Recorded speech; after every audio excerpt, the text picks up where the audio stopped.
Cette semaine, j'ai abordé le thème vivre à faire semblant. Et ce thème, il n'est pas juste théorique, il est réel. C'est ce que vivent des milliers de gens, qui fonctionnent, qui encaissent, qui tiennent, en s'éteignant à petit feu. Et si t'es là aujourd'hui, c'est que ça résonne. Alors on va faire simple, mais pas simpliste. On va aller chercher ce qu'il y a derrière, et surtout, comment on s'en sort. Ces derniers jours, on a vu les symptômes. Le masque, le rôle, le silence, l'adaptation. Mais le vrai problème, c'est pas juste faire semblant, c'est pourquoi on croit ne pas avoir le choix. On nous apprend à être calme, fort, fiable, mais pas à préserver notre vérité, surtout quand elle met le lien en danger. Et cette fracture-là, elle vient de loin. Elle s'est construite, à coups de phrases qu'on a entendues, de regards, de silence. Et de ces moments où on comprend qu'être soi, ça dérange. Alors on apprend à s'effacer. Alors on s'adapte par nécessité. On fait ce qu'il faut, mais à force on s'éteint. On se déconnecte de soi pour coller à l'image, pour pas déranger. Et ce que ça crée, c'est pas une vie. C'est un fonctionnement, un automatisme. C'est ce qu'on appelle une adaptation figée. On peut même finir par ne plus savoir ce qu'on ressent, ni ce qu'on veut vraiment. On ressent sans ressentir, on agit sans choisir. Un être humain qui exécute, mais qui ne se sent plus vraiment vivant. Qui agit, mais qui ne choisit plus. Et ça laisse des traces. Dans le corps, dans l'esprit, dans les relations, dans les décisions, et dans cette impression sourde qu'il manque quelque chose. Un vide qu'on ne sait même plus nommer. Alors comment on fait pour retrouver ce qu'on est ? Comment on sort de ça ? La vérité, on ne change pas en récitant des affirmations ou des mantras Pinterest. On change quand on arrête de fuir ce qu'on ressent, et qu'on agit avec cohérence, avec ce qui compte vraiment. On appelle ça l'alignement par l'action engagée. Poser des actes concrets en accord avec ses valeurs, même quand c'est inconfortable, pour vivre plus vrai, plus entier. Alors je vais vous donner 5 clés, issues de mes coachings. Pas faciles, mais concrètes et solides. Des outils pour arrêter de survivre et recommencer à exister. Pour commencer, remonte à la fracture primaire et pose-toi cette question. À quel moment j'ai compris que mon authenticité avait un coût ?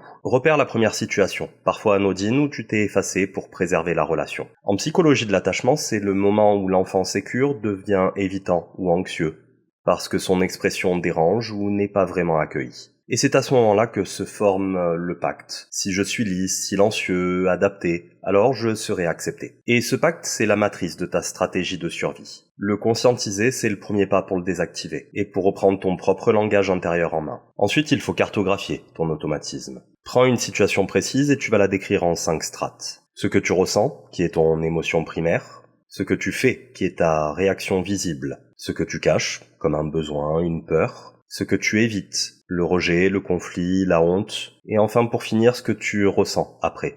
Un vide, une tension, de la colère. C'est ce qu'on appelle en coaching une chaîne d'inhibition émotionnelle. Cette cartographie peut te permettre de voir à quel moment tu décroches de toi et qu'une dissociation douce se crée.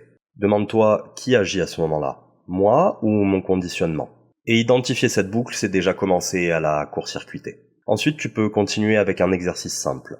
Un rituel de lucidité active hebdomadaire. Un carnet, 20 minutes, une fois par semaine. Et tu te poses ces questions et tu les notes. À quel moment j'ai porté un masque cette semaine ? À quel moment j'ai été vrai, même un tout petit peu ? Et quelle vérité j'ai refusé de sentir ? C'est un outil de reconnexion progressive au soi authentique. Et en même temps, c'est une forme d'auto-coaching. Tu deviens observateur de tes mécanismes. Pas pour te juger, mais pour réactiver cette lucidité. Et pour remettre un peu de vérité là où tu t'étais habitué à composer. Ensuite, pose un pack de vérité incarnée. Choisis une vérité que tu caches, un besoin, un malaise, un non-dit, et exprime-la. Sobrement, directement, sans te trahir. Ça peut être j'ai rien dit mais ça m'a blessé, ou alors j'ai dit oui mais en fait c'était non, ou tout simplement je dis rien mais j'ai besoin qu'on m'écoute. Poser une vérité interdite dans un système relationnel, c'est initier un rééquilibrage. Et t'as pas besoin de le hurler, juste de le dire et d'exister. Et à chaque vérité posée, c'est ton système nerveux qui réapprend qu'il peut être sans danger et entier. Du coup, tu reconditionnes ton corps à supporter ta vérité. Et pour finir, la dernière clé, la plus parlante, je pense, c'est ancrer ta posture. Physiquement et identitairement. Ton corps, c'est ton socle. Et il ne ment pas. Il sait si t'es droit ou si t'es en train de te renier. Posture ouverte, appui stable, tête relevée. C'est un ancrage somatique. Ta posture amène un sentiment et ce sentiment, il influe sur ton comportement. Et mentalement, il faut que tu rajoutes à ça 3 piliers identitaires. Pas des mantras X ou Y, mais des engagements réels. Exemple, je dis ce que je ressens même si c'est inconfortable. Je me respecte même si je déçois. Et je ne me renierai plus pour rester en lien. Tu incarnes, tu ajustes et tu reviens à toi. Et au final, tu reprogrammes cette verticalité. Alors oui, on t'a peut-être appris à t'adapter, à encaisser, à faire semblant. Mais t'as le droit de redevenir vrai, de replanter ton socle, de choisir une autre voie. Reprendre ta vie en main, c'est pas une affirmation à coller sur ton miroir ou une vidéo de motivation, c'est refuser de continuer à faire semblant. C'est poser un cadre, et le tenir même quand ça secoue. Ah, c'est sûr, c'est pas confortable et c'est pas instagrammable, mais c'est réel,